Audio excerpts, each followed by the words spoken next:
This reenactment, I'm at Stratford Hall. It's a remarkable historic site with over 1,000 acres. That includes an 18th century watermill,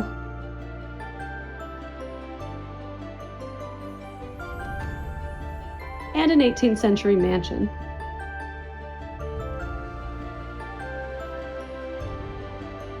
So join me and my Dragoons as we ride through this historic territory.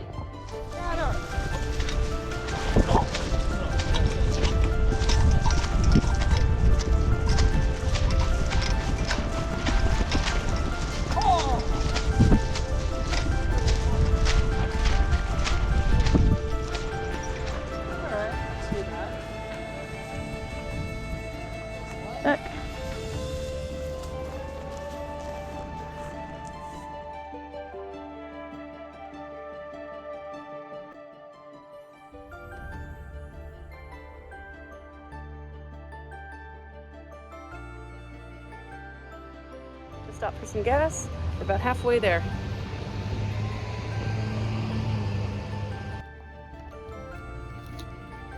There you go. You has whole apple.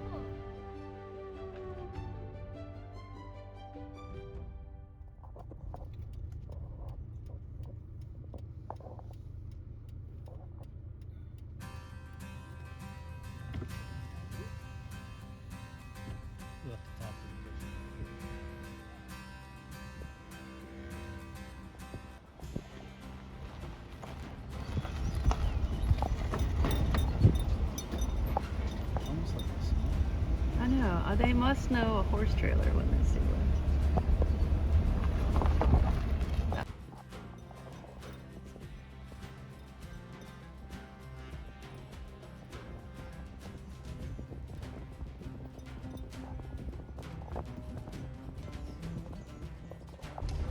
Okay, so we're here. We've just made it. Okay, so we just arrived. We're gonna get directed about where we should park our trailers for the weekend. Okay, so it's the morning of. I got her tacked up and ready to go. I'm just gonna go take a quick morning walk around. So Stratford Hall, I believe, was built in the 1730s by the Lee family. This is the Lee family heritage home.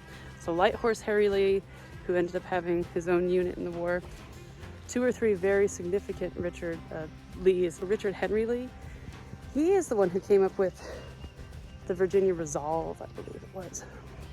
And what that was a sort of pre-Declaration of Independence. He was really scouting and promoting independence from Britain because of all that was going on. So we're sitting on some 1,000 acres here. This is a very, very big property. And it's very woodsy, very beautiful, very well preserved. It has its original mansion. It has an 18th century kitchen, which my friend Justin Sherry of Half Crown Bakehouse, he will cook in it. And he's done donor dinners there, etc. It's just fantastic. All the vendors are here getting ready.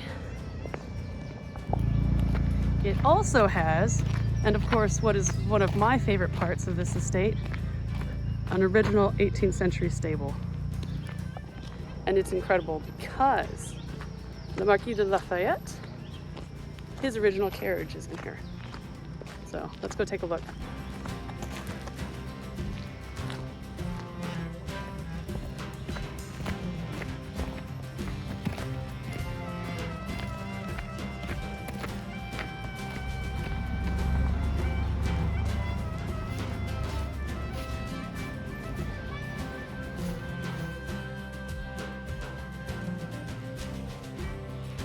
So this place is phenomenal. Hang on a second. These nets, by the way, these are here to keep the birds out, so that's what they're for.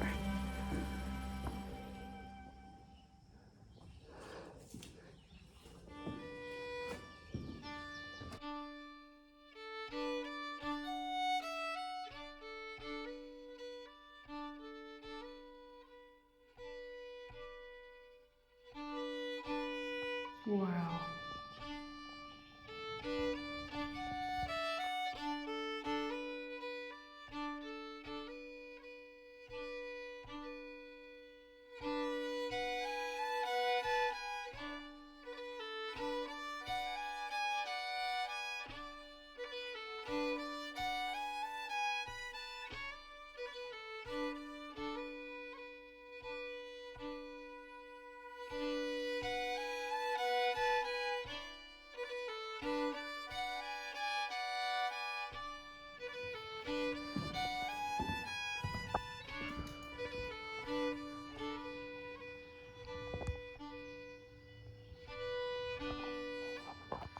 This place is full of all kinds of horse gear. Driving harnesses, we got those right here. A lovely little signage for it. 2-horse hitch, 4-horse hitch, 6-horse hitch.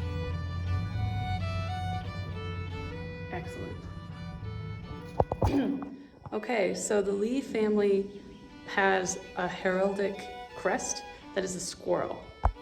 Hence, squirrels are symbolic all around the estate. And the reason I think the family chose squirrels is because they're very hardworking creatures who always prepare for the winter, and they're symbolic of frugality and hard work. So.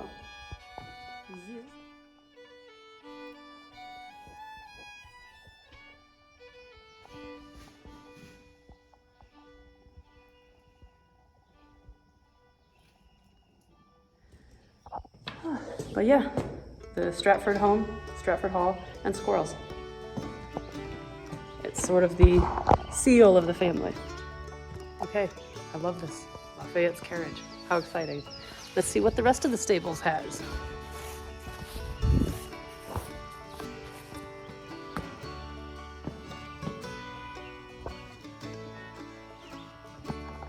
Okay, so here we have a couple more carriages and some more harness tack. And here on the saddle is the squirrel again.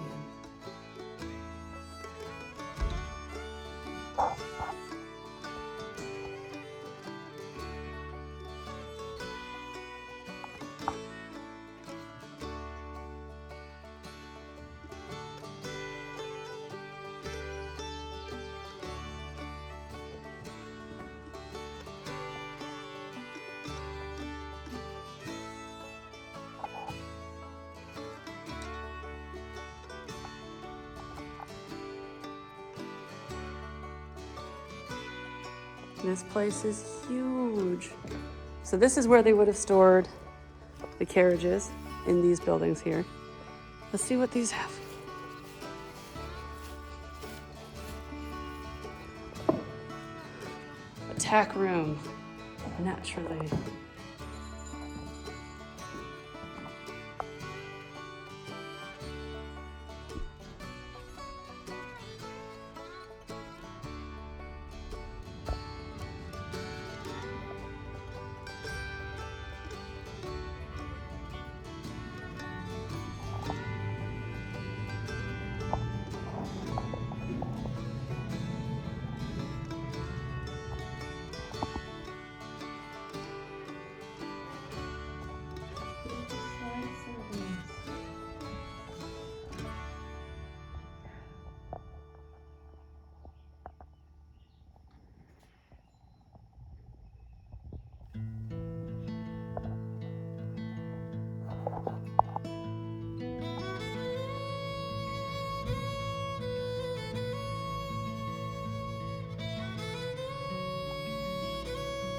Okay, now this is odd because I've never heard of this.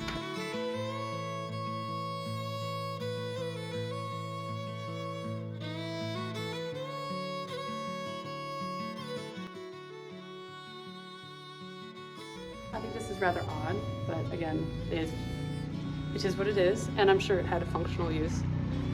You know, weaning colts and foals is no small thing.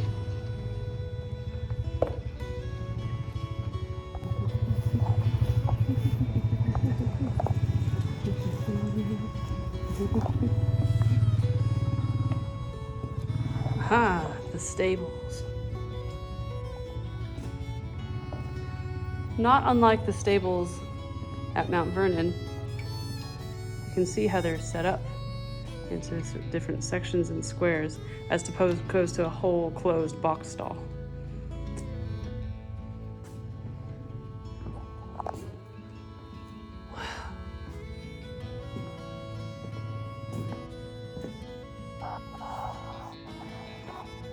Please do not annoy the chickens. Yeah, they used to keep chickens in here, I reckon.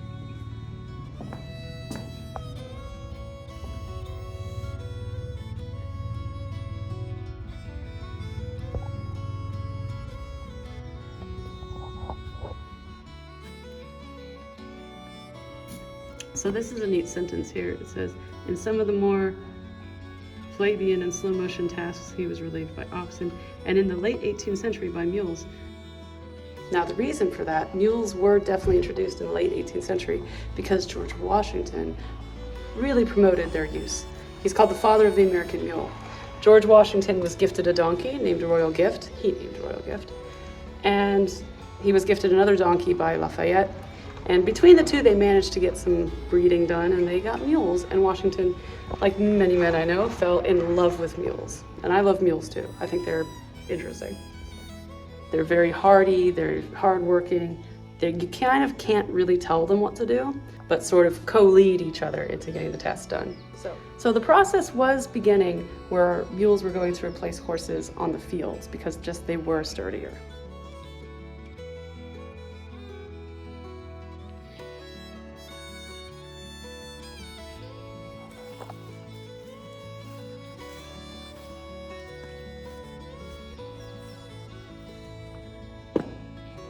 Here's the box stalls. Okay, so they had the open stalls next door. These are the box stalls. These are the stalls that I more readily see at stables nowadays. Now, interestingly, they had racehorses here. In the 18th century, the Lees had a horse named Dotterel. Dotterel is rather famous around here as one of their racehorses, so here's a sign for him.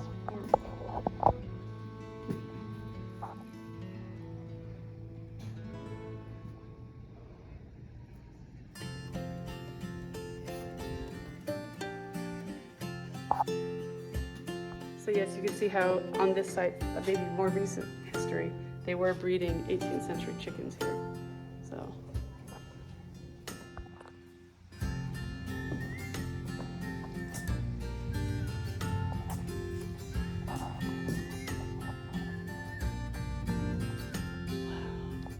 So these stables are original. They were restored in the late 1930s. There's another racehorse stall.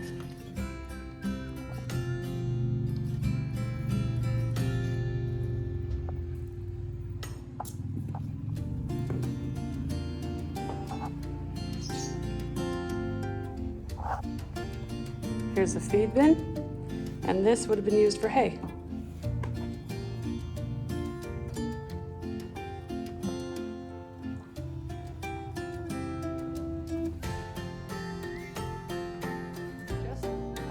Looking at the brick, and this is just looking at the brick, and this is just my suggestion, I'm not quite sure. But some of this brick that's a little bit darker might have been from the restoration. And this that's looking much, much older, I'm reckoning this is original 18th century.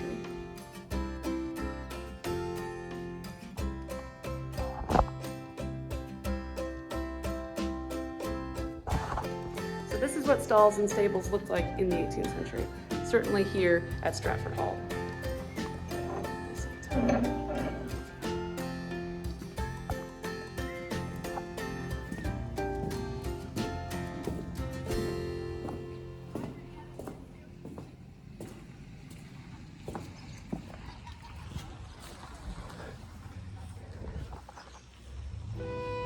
And that's the stable. So we've seen all of these. Let's go see what's at the end.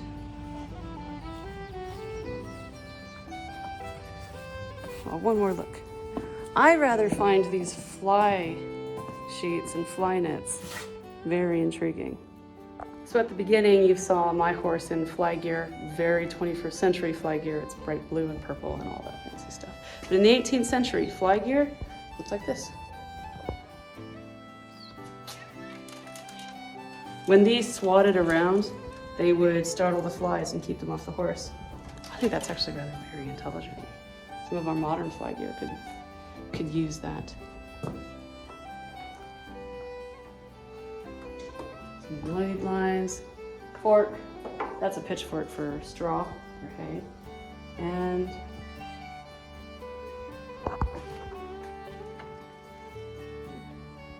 these are different halters.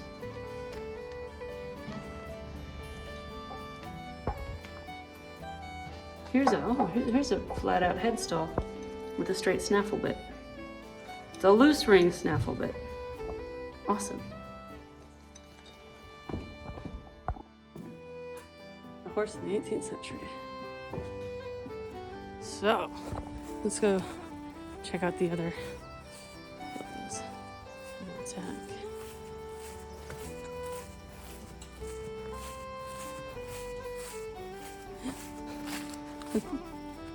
There's the Lafayette carriage again. Aha! Here's another one. This is called the Brimo coach.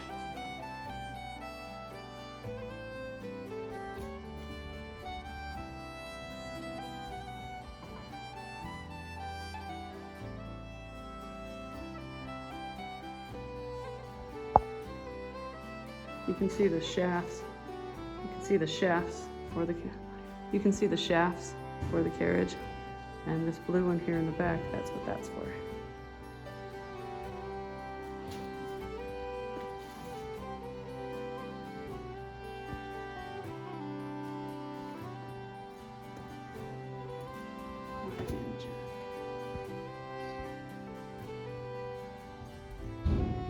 Frequently follow the common step of track.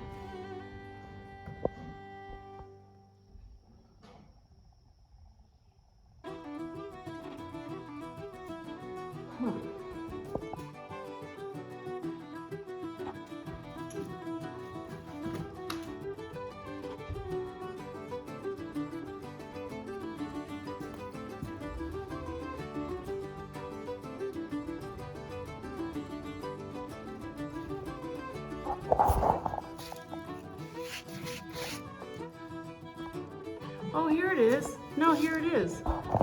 This is the Washington crest. It's a griffin. Ah, so this is the Washington harness. Okay, so that sign over there for the Washington harness, this is it. Because the Washington family crest has a griffin. Sweet.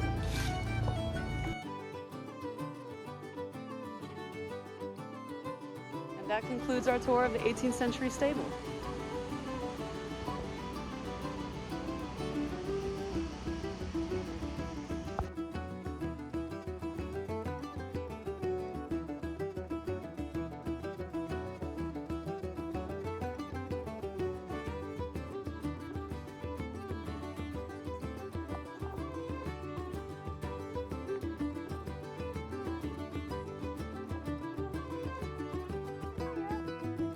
I'm very good.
So, got my GoPro on.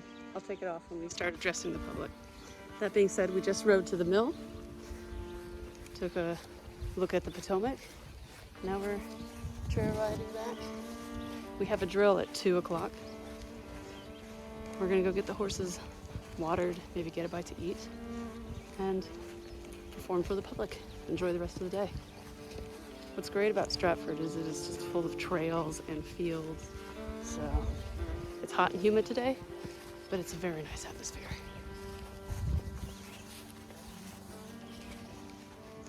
Okay, so our trailer is right there where we were hitched. The sun's come out, it's a little hot, so I just moved us into the trees.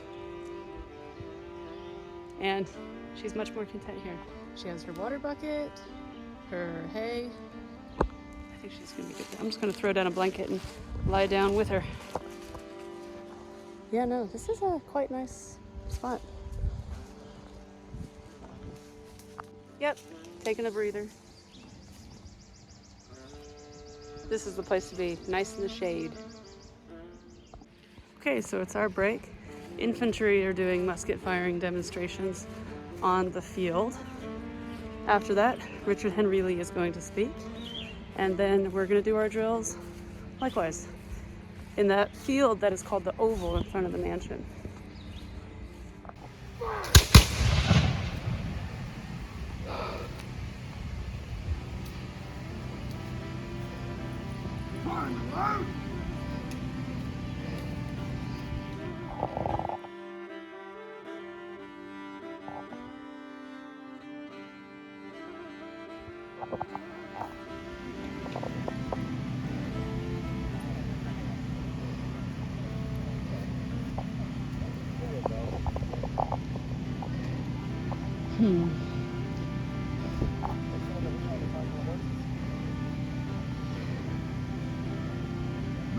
Ready! Okay, aim! Fire!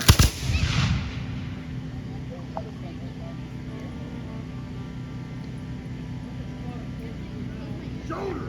Fire off!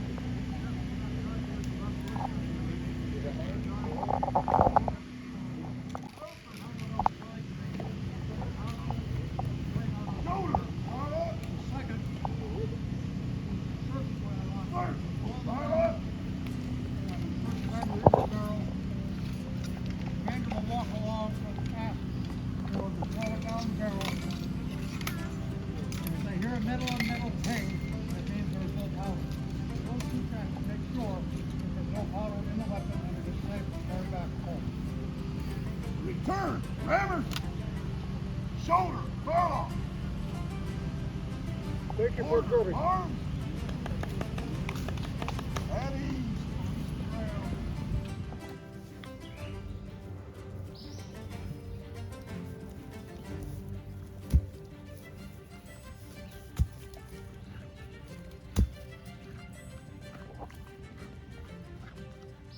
All right, we're saddled. We're getting going. Cap cam is ready, my helmet cam. Here we go. And we are going to be doing this again next year. So let's give the public a performance.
Ready? Let's go.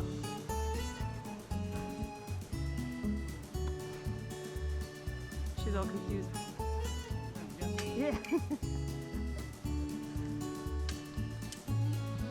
You're a good girl. Yes, you are. Ready?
this is the standard of Lee's Legion, which was Light Horse Harry Lee.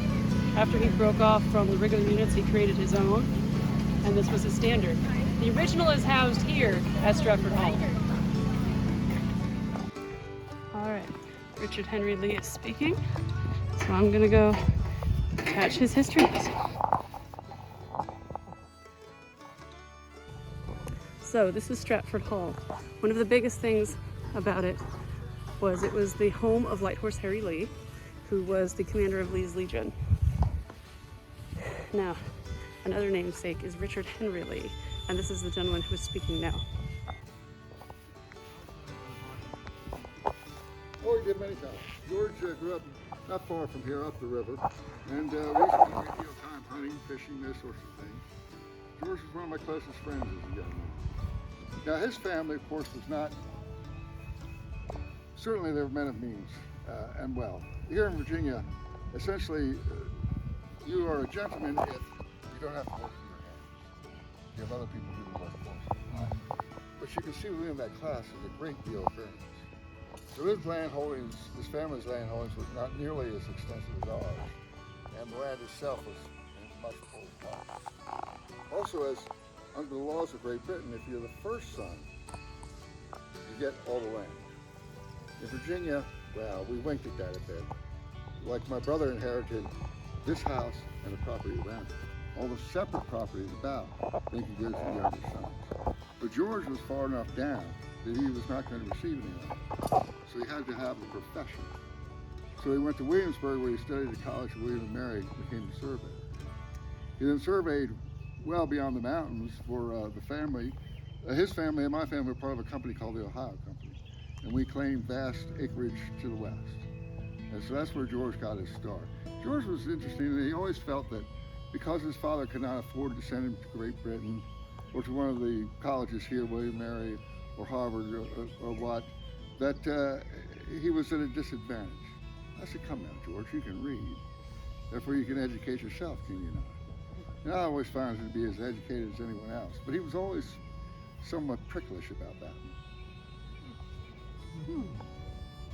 Do you know how George started the war with the French and the Indians? No. I forgot. Well, he was sent by the governor of Virginia into the backwoods to meet with the French, to tell them to get off the English land. Because they had been claiming, by putting metal stakes in the ground, that these were lands of Louis, the King of France. And George met with them, and as on his return, he was informed by the governor that they had since Virginia had begun to erect a fort on the where the Monongahela and Allegheny come together to form the Ohio River. And that he wanted young George, to lead the First Virginia Company out there to reinforce them. There were some 70 men out there. And on the way there, George paused between two mountains, Laurel Ridge and Chestnut Ridge, and began erecting a fortress, a small fort, wood palisade fort.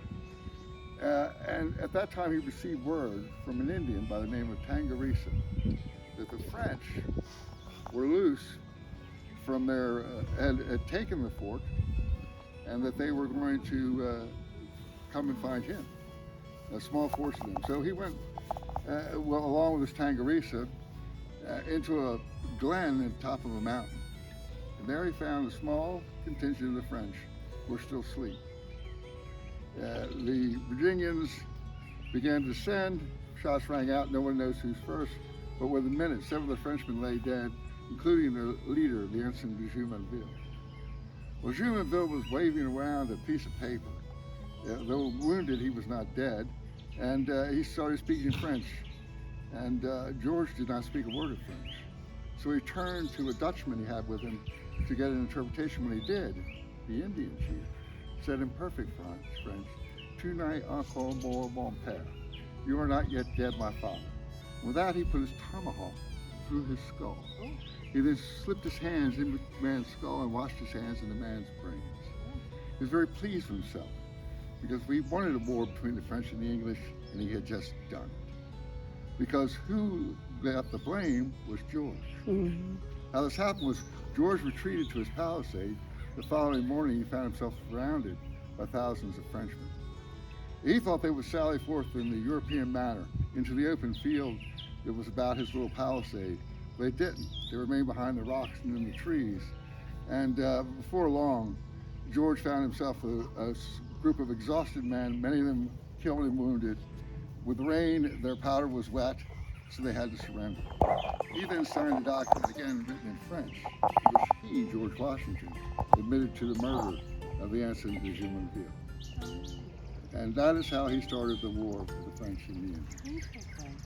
Okay. Did you have a question? No. It was you. How many siblings did he have? How many Me? siblings? 8. 8. Harley. Oh. Most families in Virginia are, I would say 6 to 8 children. And most people do not live in a house like this. Most of them, their house is probably half the size of that building there. Usually wood with a dirt floor. Sticks and mud for a chimney. What's your other siblings' names? What are other siblings' names? Let's see, myself, Philip, Thomas, William, Arthur, and Frank or Francis, as well as Alice and Hannah. Now Francis signed the Declaration as well as I did. I'm here with Richard Henry Lee, and yeah, so it was you who suggested the idea for the Virginia Resolve, which is independence from Britain, correct? Well, the truth of the matter is there was broad support of a number of men of the convention that we should seek independence. And I was in fact in Philadelphia at the time, not at the 5th Virginia. But I made sure that my allies, in the case of my brother, Thomas, as well as George Mason were there, and they pushed very hard to give me the authority in Philadelphia to offer a motion for all the colonies to be independent. Wow. What they first did, though, of course, was made Virginia independent. And then sent me instructions to offer the motion that the whole of the colonies should be independent from Great Britain. Wow. Interesting. I suppose you were called the Cicero of your day. Is that do I have Some that right? did, yes. Speaking to my ability to speak before the public. Oh. Patrick Henry was a great orator. He and I were somewhat similar and at the same time somewhat different. In the fact that he often used biblical references where I was more inclined towards classical references. The other large difference would be he would speak for hours, endlessly.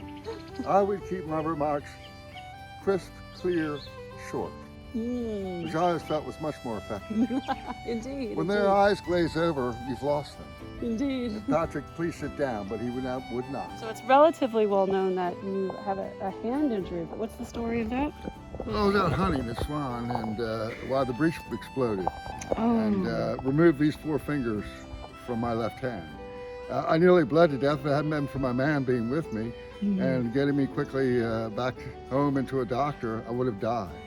But fortunately, divine providence seemed fit to leave me with the right hand, that I might choke the life out of tyranny wherever it exists.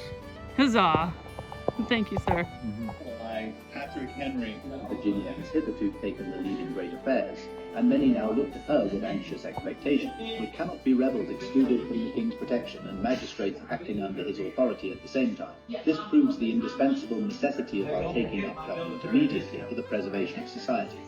Virginians convening in Williamsburg in May 1776 answered that call to lead once more, to take up government, and on May 15th resolved unanimously to instruct their delegates at the Continental Congress to move a declaration of independence from Great Britain. Okay. So that was interesting. I dropped my GoPro, but I was able to pick it up with my saber off the ground. She was such a good girl. Okay. Trait. All right, we're gonna take a nice little end of the day trail ride to the mill.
Hi, baby. So what the miller is doing now is he's closing access from the mill to the mill race. So he's stopping the flow of water, which will then stop it at the flume.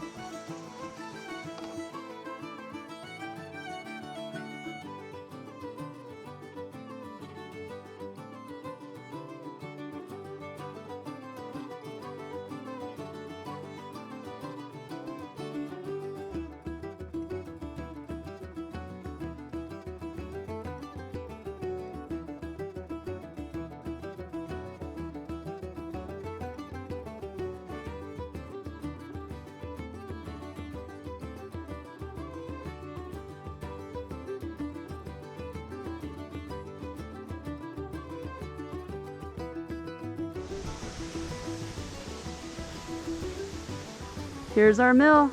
This is it. 18th century water mill. Today it was grinding white corn. Huzzah!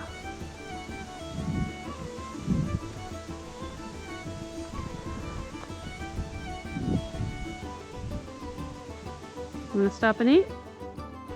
It's okay. Yeah, she's never been to a beach before.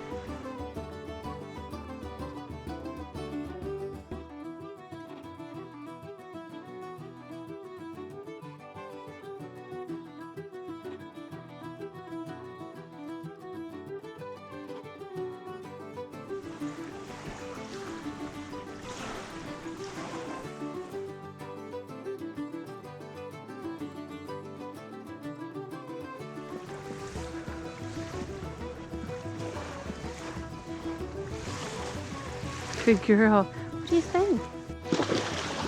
Yeah, you like it? What do you think?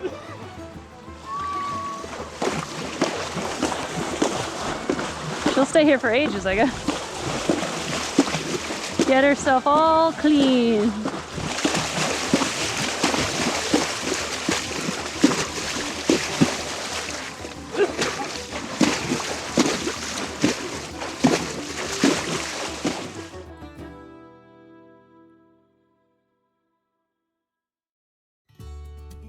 Flower. I got my horse. We're gonna hike back to the mansion and deliver the flower to the Dragoons. As we head on our road back, flower in hand, from the 18th century mill onward to the 18th century house and estate, I just want to reflect on how wonderful Stratford is. It's a massive property with a massively impressive history. All the people who once dwelled here are worth celebrating. And though it was generations ago, I am forever grateful to the Lees and the Lee family for making all of this possible and giving us the country and the history that we have. I'm speaking to my helmet cam. What I want to say is this reenactment was wonderful. All the people we met were lovely, and I look forward to next year.